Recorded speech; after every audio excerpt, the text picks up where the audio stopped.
ओम श्री गणेशाय नमः। ओम नमः शिवाय। नमस्कार प्रिय भक्तगणों, आप सभी को पौष माह की पूर्णिमा की हार्दिक शुभकामनाएं। सनातन धर्म में पौष माह भगवान सूर्य को समर्पित माना जाता है। पौष माह में भगवान विष्णु की पूजा का भी विशेष महत्व है। सनातन मान्यताओं के अनुसार पौष माह की पूर्णिमा का विशेष महत्व होता है। इस माह में पड़ने वाली पूर्णिमा को पौष पूर्णिमा कहा जाता है। तो आइए जानते हैं पौष पूर्णिमा कब है और पौष पूर्णिमा के स्नान दान का क्या महत्व है। सनातन धर्म में पौष पूर्णिमा का बहुत महत्व है। पौष का महीना भगवान सूर्य को समर्पित है।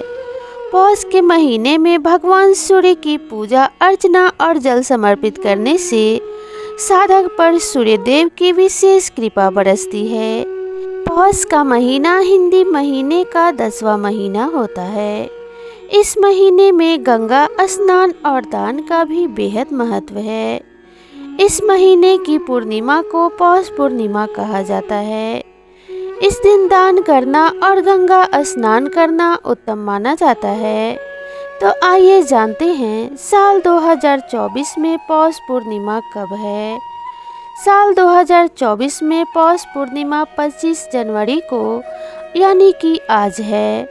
पूर्णिमा तिथि की शुरुआत 24 जनवरी को रात 9:52 पर हो चुका है।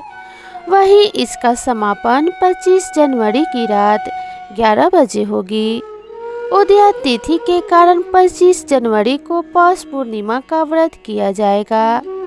पौष पूर्णिमा के दिन सुबह उठकर गंगा में स्नान करें। यदि गंगा ना हो तो नहाने के जल में गंगा जल डालकर स्नान करें।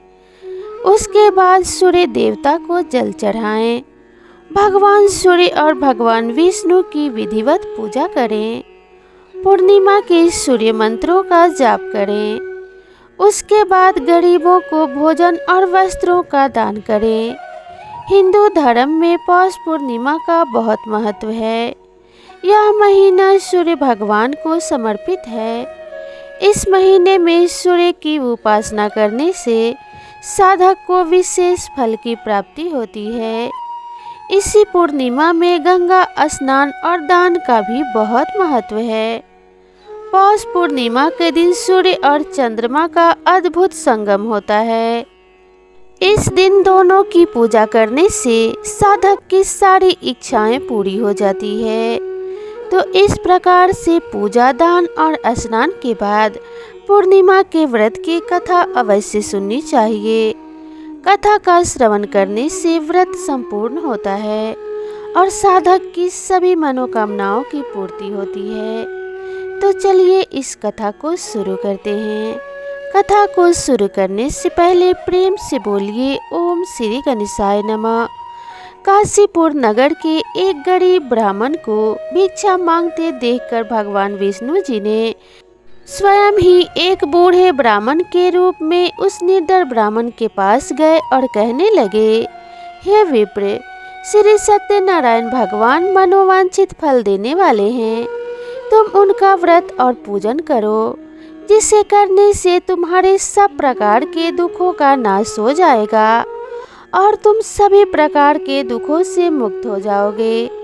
इस व्रत में उपवास का भी विशेष अपना ही महत्व है, किंतु उपवास से मात्र भोजन न लेना ही नहीं समझना चाहिए। उपवास के समय में हृदय में यह धारण होना चाहिए कि आज श्री सत्यनारायण भगवान हमारे ही पास विराजमान हैं, अतः अंदर व बाहर शुचिता बनाए रखनी चाहिए और श्रद्धा विश्वास पूर्वक भगवान का पूजन कर उनकी मंगलमयी कथा का श्रवण करना चाहिए। श्री सत्यनारायण की कथा बताती है कि व्रत पूजन करने में मानव मात्र का समान अधिकार है, चाहे वह निर्धन हो या फिर धनवान हो, राजा हो या व्यवसायी हो, ब्राह्मण हो या अन्य वर्ग, स्त्री हो या पुरुष। यही स्पष्ट करने के लिए इस कथा में निर्धन ब्राह्मण, गरीब लकड़हारा, राजा उल्कामुख, धनवान व्यवसायी, साधु वैश्य और उसकी पत्नी लीलावती, पुत्री कलावती, राजा तुंगध्वज एवं गोपगणों की कथा का समावेश किया गया है। इस कथा के अनुसार जैसे लकड़हारा गरीब ब्राह्मण उल्कामुख गोपगणों ने सुना कि यह व्रत सुख सौभाग्य संपत्ति सब कुछ देने वाला है, तो वे सुनते ही श्रद्धा भक्ति तथा प्रेम के साथ सत्य व्रत का आचरण करने में लग गए और फल स्वरूप सुख भोग कर परलोक में मोक्ष के अधिकारी हुए। एक साधु वैश्य ने भी यही प्रसंग राजा उल्कामुख से सुना, किंतु उसका विश्वास अधूरा था और श्रद्धा में कमी होने के कारण उसने मन में प्रण लिया कि संतान प्राप्ति पर सत्य व्रत पूजन करूंगा। समय बीतने पर उसके घर एक सुंदर कन्या ने जन्म लिया। पत्नी ने व्रत की याद दिलाई तो उसने कहा कि कन्या के विवाह के समय करेंगे। समय आने पर कन्या का विवाह भी हो गया, किंतु उस वैश्य ने व्रत नहीं किया। तभी वह अपने दामाद को लेकर व्यापार के लिए चला गया। वहां उसे चोरी के आरोप में राजा चंद्रकेतु द्वारा दामाद सहित कारागार में डाल दिया गया। उसके अपने घर में भी चोरी हो गई। पत्नी लीलावती और पुत्री कालावती भिक्षावृत्ति करने के लिए विवश हो गई। एक दिन कालावती ने किसी के घर श्री सत्यनारायण का पूजन होते देखा और घर आकर माँ को प्रसाद दिया। तब माँ ने अगले दिन श्रद्धा से व्रत पूजन कर भगवान से पति और दामाद के शीघ्र वापस आने का वरदान मांगा। भगवान श्री हरि प्रसन्न हो गए और राजा से स्वप्न में कह दिया कि वह दोनों बंदियों को छोड़ दें, क्योंकि वह निर्दोष है। राजा ने उन्हें अगली सुबह कारागार से मुक्त कर दिया तथा धन्य धान्य देकर उन्हें विदा किया। घर आकर पूर्णिमा और संक्रांति को सत्यव्रत जीवन भर व्रत का आयोजन करता रहा। परिणाम स्वरूप उसे सांसारिक सुख भोग कर मोक्ष की प्राप्ति हुई।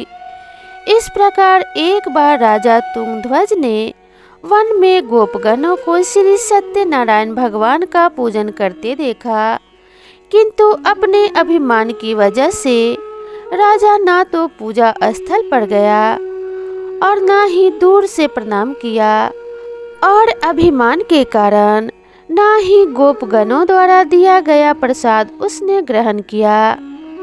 परिणाम यह हुआ कि राजा के पुत्र धन्य धान्य अश्वगज आदि सब नष्ट हो गए।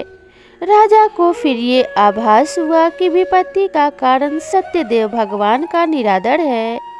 तब उसे बहुत पश्चाताप हुआ। वह तुरंत वन में गया और गोपगणों को बुलाकर उनसे सत्यनारायण भगवान की पूजा विधि पूछी और बाद में पूजा की। फिर उसने उसी प्रकार से पूजा कर प्रसाद ग्रहण किया तथा घर आ गया। उसने देखा कि विपत्ति टल गई और उसकी सारी संपत्ति तथा जन सुरक्षित हो गए। राजा प्रसन्नता से भर गया और अपना सर्वस्व भगवान को समर्पित कर दिया। इस प्रकार से सत्यनारायण का व्रत करने वाले का कल्याण होता है। जो भी भगवान श्री सत्यनारायण का व्रत एवं पूजन करता है उसे इस संसार में सभी प्रकार के सुख प्राप्त होते हैं और जीवन भर उसे किसी चीज की कमी नहीं होती और इस लोक के सुख को भोग कर अंत में उसे भगवान के बैकुंठ धाम में स्थान प्राप्त होता है और उससे मोक्ष की प्राप्ति हो जाती है। इस प्रकार से यह सत्यनारायण भगवान का व्रत परम कल्याणकारी है। सभी जनों को इसे प्रेम पूर्वक व्रत का उपवास कर कथा का पूजन करना चाहिए और अंत में भगवान श्री सत्यनारायण की कथा भी सुननी चाहिए। पौष पूर्णिमा के व्रत में इस कथा का विशेष महत्व है, तो प्रेम पूर्वक व्रत का अनुष्ठान कर इस कथा का श्रवण कीजिए। भगवान श्री हरि नारायण आप सभी का कल्याण करें और आप सभी को मन वांछित फल प्रदान करें। आपके जीवन में किसी चीज की कमी ना रहे, इसी कामना के साथ आप सभी से विदा लेते हैं। मिलते हैं नई वीडियो में नई जानकारी के साथ। तब तक के लिए जय सिया राम।